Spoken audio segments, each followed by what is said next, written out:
Bonjour, bienvenue sur PP World. Ça va donner, je vous préviens, ça va donner. Je suis à New York pour le lancement des nouveaux téléviseurs, la gamme 2018 téléviseurs Samsung. C'est le début des hostilités, si je peux dire. La conférence n'est pas commencée, regardez un peu, c'est vide devant moi.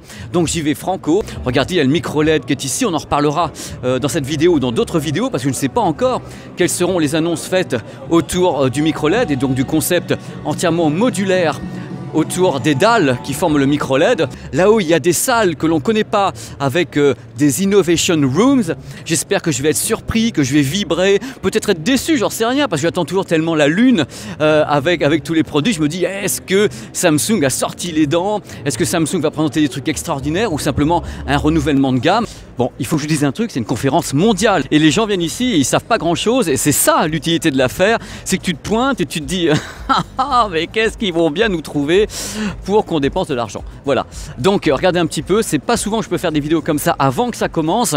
Mais comme je suis un emmerdeur, je suis passé avec la sécu, je leur ai fait un grand sourire en disant hey, I'm PP World et tout. Ils m'ont dit oh, vous êtes tellement sympathique, vous n'avez tellement pas de cheveux, on va vous laisser rentrer avant que ça commence. Vous savez, il y a une excitation ici quand même parce que c'est un enjeu considérable pour Samsung comme pour n'importe quel constructeur, et vous présentez un truc qui peut donc donner la direction pendant une année de téléviseur. Si vous foirez ça, vous foirez un peu Hollywood quoi. Donc, enfin bref, j'ai vraiment beaucoup de trucs dans la tête et j'espère que dans cette vidéo je vais pouvoir vous donner d'excellentes nouvelles et encore une fois ce qui me fait kiffer c'est que je sais rien.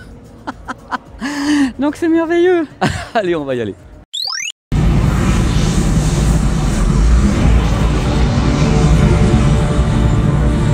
Top, trouvez le frein et stoppez le train. Que s'est-il passé pendant cette conférence Samsung, présentation de 4 lignes de téléviseurs, 4 nouvelles lignes, des évolutions, les Q6F, Q7F, Q8C, alors C c'est pour curve, vous savez les incurvés, les courbés, et le haut de gamme Q9F. Alors ce que je vais faire maintenant, c'est que je vais dresser une sorte de tableau générique de tous les téléviseurs présentés, c'est-à-dire les caractéristiques générales des gammes, et après on ira dans les détails, c'est-à-dire avec des petites parties techniques super sympas, des ateliers où vous allez tout comprendre point par point, et on finira cette vidéo avec mon bonus à moi. Mon bonus est extraordinaire, en guise de bonus, les tarifs, parce que croyez-moi, c'est spectaculaire, c'était une grande conférence pour des grands tarifs. Allez, c'est parti, on commence par attaquer les généralités de ces téléviseurs qui ont été proposés ici à New York City. C'est parti pour les caractéristiques générales des 4 gammes. On va commencer par le basique de chez Basics. Ce sont des téléviseurs LCD avec un rétroéclairage. Ce n'est pas encore l'année de l'annonce par Samsung des téléviseurs avec du LCD auto-émissif. C'est pas encore là. Alors nouvelle dalle 10 bits avec un nouveau filtre anti-reflet. Vous savez comme moi certainement que les reflets sont l'ennemi du contraste et de tout ça. Donc cette fois-ci, nouveau revêtement anti-reflet avec un revêtement haut de gamme appelé Elite pour le modèle Q9F qui est le très haut de gamme, très coûteux de Samsung. Et derrière tout ça, il y a quoi? Il y a les fameux Quantum Dots, vous savez, les superstars, c'est pour ça qu'on appelle ça les QLED. Alors les Quantum Dots, c'est quoi? Ce sont des nanoparticules dont le rôle est tout simple. Elles prennent de la lumière et quand la lumière est là, elles fabriquent des couleurs. Alors comme toujours, bien sûr, Samsung a dit que cette fois-ci, en 2018, elles étaient encore plus balèzes que d'habitude, ces nanoparticules, et que bien sûr, il y avait plus de couleurs, c'était encore plus beau. Et ça s'appelle le Q-Color. Alors le Q-Color, ça veut dire que les téléviseurs de la nouvelle gamme, comme un peu ceux de la gamme précédente, quand même pour certains, étaient capables de passer 100% du volume colorimétrique. Ça veut dire quoi 100% du volume colorimétrique? Ça veut dire que quelle que soit l'intensité de l'image, en quelque sorte, on arrive à voir toutes les couleurs. Voilà, je vais vous résumer comme ça, sinon doliprane. Parmi les points super importants, sachez que cette gamme de téléviseurs est compatible HDR. Vous savez, le High Dynamic Range. La version HDR avec laquelle la compatibilité est réelle, c'est HDR normal, donc le classique, HDR10+, que le HDR haut de gamme, qui permet d'avoir donc un HDR en temps réel, image par image, ainsi que Hybrid Log Gamma, qui est le HDR des émissions de télé en direct. Mais attention, le Dolby Vision n'est pas prévu, c'est-à-dire que c'est uniquement HDR, HDR10+, ainsi que Hybrid Log Gamma. Voilà, ça c'est la base. Comme vous le verrez dans ce reportage extraordinaire, Samsung en a marre des câbles. Et ils ne sont pas les seuls d'ailleurs. Alors dans les séries Q7, Q8 et Q9, il y a un câble unique. Dans ce câble, il y a l'alimentation électrique ainsi que le transfert des signaux audio-vidéo dans un seul câble qui est presque transparent qu'on ne voit pas. Non mais c'est dingue ça. Ah, mais que serait un téléviseur sans un gros traitement vidéo, un gros cerveau? Et dans le cas présent, cette gamme, c'est le Q-Engine. De toute façon, tout est Q. QLED, Quantum Dots, Q-Engine, Q-Color, Q-Contrast. Une véritable histoire de Q, cette affaire. T'as du style, t'es intelligent et tu fais des belles images. Enfin, je vous ai résumé la gamme Samsung. Merci, au revoir, bonne journée. Ah, vous rentrez chez vous le soir, votre téléviseur est plaqué sur le mur, il est entièrement noir, il bouffe la pièce un petit peu, il bouffe le mur et ça c'est terminé. Samsung a créé l'Ambient Mode. Imaginez un téléviseur qui se fond complètement au décor, qui change de couleur par rapport à la couleur de votre mur, qui peut afficher des informations, devenir un cadre presque indécelable sur un mur. Eh bien c'est ce qu'il propose. C'est un truc qui n'est pas indispensable, mais c'est drôle, c'est déjà ça, vous verrez les démonstrations tout à l'heure dans la Innovation Room, c'est assez marrant. Alors évidemment, nous sommes en 2018, alors un téléviseur ne peut être qu'intelligent dans Smart TV et Smart Things. Smart Things, c'est l'écosystème de l'Internet des objets selon Samsung.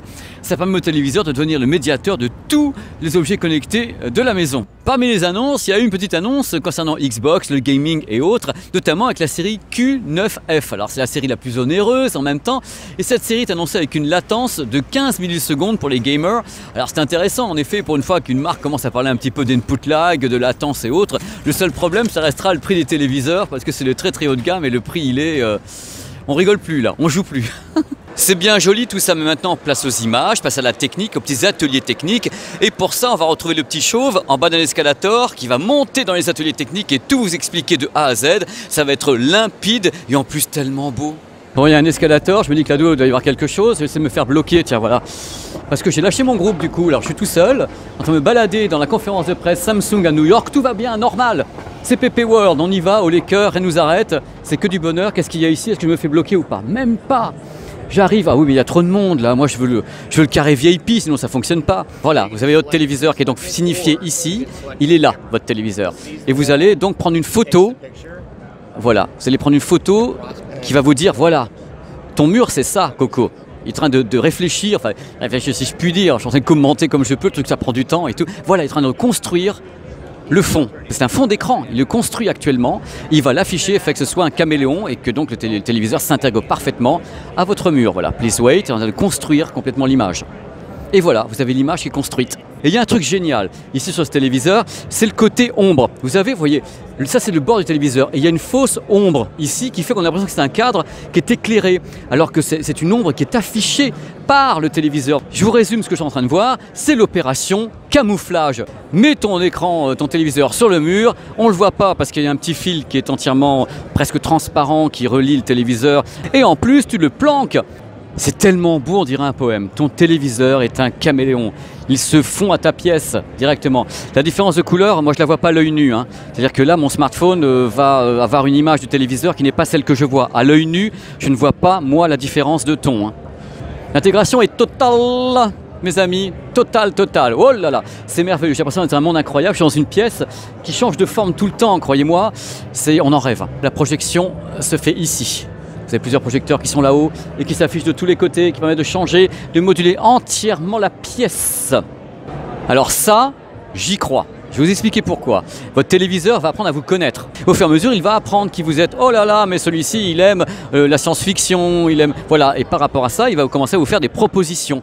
Alors Netflix le fait très bien sur les algorithmes, tout simplement, qui mettent ça en route. Et je trouve que l'idée est intéressante. Bien sûr, on peut tout déconnecter ou bien se dire, mais je m'en fous de ce que tu me proposes, c'est moi qui décide, c'est moi le patron, on n'est pas dans iRobot. Une télécommande. Un câble à peu près invisible, je dois regarder un petit peu la taille du câble, il est tout petit comme ça, il est transparent, il se fond au mur, donc le mur n'est pas d'une couleur qui n'est pas celle du câble évidemment, et vous avez en un seul câble, à l'intérieur du câble, vous avez l'alimentation électrique ainsi que les signaux audio et vidéo. C'est l'avenir, moi je pense qu'en effet le téléviseur peut plus se balader comme dans les années 90-2000 avec un tas de fils, un tas de spaghettis comme ça qui lui traînent à l'arrière-train, ça c'est pas possible, c'est fini, ça c'est over. Donc avant, sur la gamme précédente 2017, donc Samsung disait oui alors nous on a ce câble qui transporte les signaux audio-vidéo et on a l'alimentation à côté. Cette fois-ci c'est dans le même câble, on met tout dedans, c'est tout petit. Parce que franchement je reviens dessus parce que moi je trouve ça génial. Il est quand même super petit, regardez par rapport à mes petits doigts, le petit câble de rien du tout transparent comme ça. Et vous avez tout dedans. Voilà, on s'embête plus, c'est merveilleux, c'est l'avenir, c'est super, j'ai rien à rajouter. Quand votre téléviseur devient une vigie ou bien un mirador, c'est tout simple, le voici, le téléviseur, il va rassembler les informations venant de tas de matériel. matériel, une caméra, un thermostat, votre réfrigérateur, n'importe quoi, tout va se retrouver ici. Vous pouvez faire en même temps, par exemple, un monitoring de la chambre de bébé ou savoir si les lumières sont allumées au premier étage, si quelqu'un sonne à la porte, des tas de trucs comme ça. Pouvoir contrôler votre robot, donc HomeBot, qui va faire le ménage quelque part, est-ce que ça va pas. Et ça, c'est un truc que je trouve super important. Voici justement le HomeBot, qui est le HomeBot Dark Vador de Samsung. C'est ce que j'ai vu de mieux au monde avant ce que je verrai demain. Par exemple, vous pouvez commencer maintenant à regarder une série télé ici et la finir sur votre réfrigérateur. Bien sûr, c'est pas la même chose, c'est pas le même concept, mais ça peut rendre service. L'idée en effet, c'est l'interopérabilité entre les matériels, c'est-à-dire voilà, les devices se trouvent ainsi connectés au travers du cloud. Voilà. Ben voilà, c'est terminé, débrief à chaud. Je peux pas dire que j'ai appris des trucs extraordinaires. Par contre, j'ai appris qu'il lançait le micro LED dans le grand public au mois d'août. Je me dis, le micro LED dans le grand public au mois d'août, c'est super rapide. Ainsi que le lancement du téléviseur 8K, ça je le savais, j'ai pas de prix, j'ai rien encore. Technologiquement, je m'attendais peut-être à un truc un peu plus collaboratif entre le LCD et le micro LED. Ça n'a pas eu lieu. On sait qu'ils travaillent sur l'intégration. On sait carrément que les téléviseurs deviennent de plus en plus intelligents, s'intègrent vraiment dans l'univers qu'on a actuellement au travers de SmartThings, le cloud et autres. C'est pas que des surprises, ce sont des confirmations en fin de compte de tout ce que je pensais voir arriver dans les téléviseurs ici avec Samsung. Technologiquement, j'ai pas appris des trucs. J'ai pas appris un truc qui me dit voilà, il va se passer quelque chose de différent au niveau de l'image. C'est vrai que tu parles aux ingénieurs ici, ils te disent alors, je leur dis alors l'angle de vision est-il meilleur? C'est-à-dire oui, de toute façon, on travaille, c'est toujours meilleur. La colorimétrie, bah oui, le volume colorimétrique est de 100%, oui, mais il était déjà un peu de 100%. Oui, mais on travaille dessus. De toute façon, c'est normal. L'ingénieur va te répondre que chaque génération a toujours mieux que la précédente. On est déjà arrivé à un très très haut niveau quand même. Hein. Maintenant, c'est des annonces. Après, on fera des tests, on va voir où ça va venir, où c'est ce que ça va aller. Donc, moi, je suis enthousiaste parce que je suis enthousiaste de nature, mais il n'y a pas eu de révolution qui a été annoncée ici, à part des mises en vente, c'est-à-dire commercialisation du 8K et du micro LED. Mais alors, à quel prix? Parce que c'est modulaire le micro LED, donc tu peux faire un téléviseur 4 tiers, 16 neuvième, 21 neuvième, ce sont des modules que tu assembles pour faire un téléviseur entre guillemets final. Donc ça m'intéresse de savoir comment Samsung va s'y prendre pour balancer du micro LED dans le grand public, puisque c'est quelque chose qui est modulaire. Venez avec moi, il y a encore one more thing. À la fin de la conférence, on a eu la chance d'aller dans une petite pièce réservée aux VIP avec des ingénieurs pour nous montrer le téléviseur 8K qui, je pense, sera lancé durant l'été ou au cours de l'année par Samsung et qui mêle, tenez-vous bien, la technologie LCD Quantum Dots avec le micro LED. C'est-à-dire qu'en effet, il y a la dalle, les Quantum Dots et derrière, il y a des milliers comme ça de micro LED qui s'agitent pour avoir le meilleur type de rétroéclairage localisé. C'est une des idées évidemment développées par Samsung, par tous les ingénieurs qu'on a vus. Je pense que le prix va juste piquer un petit peu. Hein. Je vous ai promis du spectaculaire, ça va être totalement spectaculaire. Voici donc les tarifs des 4 gammes de téléviseurs Samsung proposés ici à New York. Attention, c'est du QLED, hein, donc c'est plus cher que le LCD classique, hein, pas de panique. Alors la première série, c'est la Q6F, existe en 4 diagonales d'écran, 49 pouces, 55 pouces, 65 pouces, 75 pouces. Les tarifs 14,99, 16,99, 24,99 et 39,99. On monte en gamme, on monte en gamme. La série Q7F existe en 3 diagonales, 55, 65, 75 pouces. Les tarifs 19,90, 29,90, 49,90. On passe maintenant aux écrans incurvés. Il y a une petite série de 2 modèles, Q8C, 55-65 pouces, 24,90, 39,90. On termine avec le Nec Plus Ultra, le caviar de la gamme Samsung QLED. Les modèles Q9F existent en 55, 65, 75 pouces et ils coûtent, attention, 29,90, 39,90, 59,90. Là, on est vraiment dans le très haut de gamme avec ces Q9F flat. Bon, pour conclure, vous avez vu un petit peu les tarifs des téléviseurs qui sont proposés, qui sont des téléviseurs LCD, QLED. Les tarifs, le ticket d'entrée est à 1 500 € jusqu'à plus de 5 000 €. Alors moi, je voulais dire quand même, je donne un avis, c'est normal, je suis un journaliste, dire que là, je pense que Samsung, c'est pas qu'il prend des risques, quoique il va se frotter directement au marché de l'OLED. Puisqu'en fin de compte, quand on a un téléviseur qui est LCD, QLED, aussi performant soit-il, qui se retrouve à 55 pouces au même prix qu'un téléviseur OLED en face, moi je suis curieux de savoir comment va réagir le public, parce que c'est ça qui m'intéresse, c'est la réaction des gens. Est-ce que le public va se dire bah tiens, je vais continuer à prendre du LCD même si ça coûte cher, ou se dire je vais basculer sur de l'OLED parce que l'OLED c'est ci, c'est ça, on dit que c'est l'avenir. Donc c'est vraiment le public qui va choisir, mais dans tous les cas moi je suis super enthousiaste parce que j'étais heureux de voir que Samsung pouvait balancer comme ça des modèles très haut de gamme, très performants, très pensés, et pour se frotter directement à ce qui se passe de l'autre côté avec l'OLED, parce qu'il fallait bien qu'il y ait une réponse de Samsung à tout ce qui se passe autour de l'OLED. Et je pense que la réponse finale sera surtout le micro-LED, mais je ne connais pas encore les tarifs du micro-LED qui s'annonce mirifique et qui en effet a été conçu pour être l'OLED killer. Donc toute cette dualité me plaît beaucoup parce que ça veut dire que l'industrie bouge et que de tous les côtés ça bouge. Et ça c'est génial. C'est génial pour le public, c'est génial pour tout le monde. C'est un peu moins génial pour le portefeuille parce que les tarifs restent quand même très élevés. On n'est vraiment pas dans le bas de gamme là avec la gamme 2018 de monsieur Samsung de Corée du Sud. Hein. Voilà, en bonus pour finir, j'ai du mal à finir cette vidéo car j'ai vraiment adoré la faire pour vous. Je voulais vous dire que dans les coulisses de ce qui se passe ici, il y a eu donc la conférence de presse qui a eu lieu il y a maintenant 2 jours. Il y a le complément de toutes les conférences de presse qui a été tourné ici à New York. Et le problème, ça a été, ce que vous voyez là, c'est qu'il fait un froid incroyable et qu'il a fallu tourner tout ça et j'en avais vraiment envie. Donc j'ai passé 2 après-midi dans le froid. Mais j'ai trouvé ça j'avais tellement envie de le faire que je me suis dit bon, il faut le faire. Et New York est une ville tellement extraordinaire que même s'il fait moins 3 degrés et s'il y a du vent, qu'on a l'impression qu'on est au Québec au plein milieu du mois de décembre, ça n'a pas d'importance. Mais j'avoue que ça a été un petit peu serré. C'est vraiment Noël, hein. Oh là là. Là c'est du vécu, hein. Oh la vache. Pardon pour le vent, le bruit du vent. Là c'est un peu l'horreur. Regardez un peu les billboards.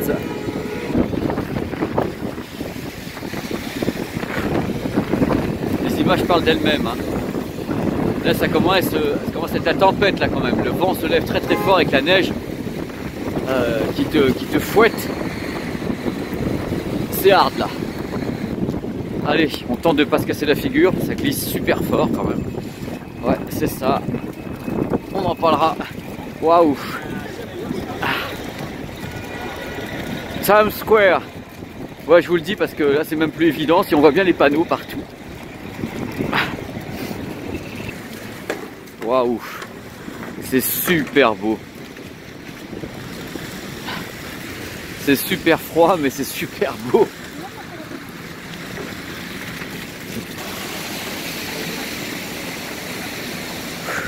C'est génial. Je sais pas ce que vous voyez, parce que bon, je sais que la neige tombe un peu sur le capteur, je ne me rends pas bien compte. Mais il y a une ambiance extraordinaire. J'avais déjà vécu New York sous la neige, mais là c'est vrai que c'est sympa parce que c'est pas vraiment une vraie tempête. Ça reste circulable et il y a l'ambiance avec. Attention de ne pas te casser la figure, mon petit Patrick. Je sens quand même que le gadin est proche. Paye ton gadin, mon poteau. Voilà, on va partir dans ce sens-là. Et que du coup c'est difficile de parler sans bafouiller et autres parce qu'on est un petit peu gelé. J'espère que ça vous a plu quand même et que vous aurez encore envie de voir des vidéos sur cette chaîne, des grands reportages, car j'ai des idées de grands reportages. C'est ça qui m'intéresse, c'est pas uniquement faire de la high-tech, c'est pas uniquement tester des matériels, c'est de vous emmener quelque part avec moi et vous faire vivre les choses à ma façon. I do it my way, comme dirait Sinatra ici à New York. Allez, ciao.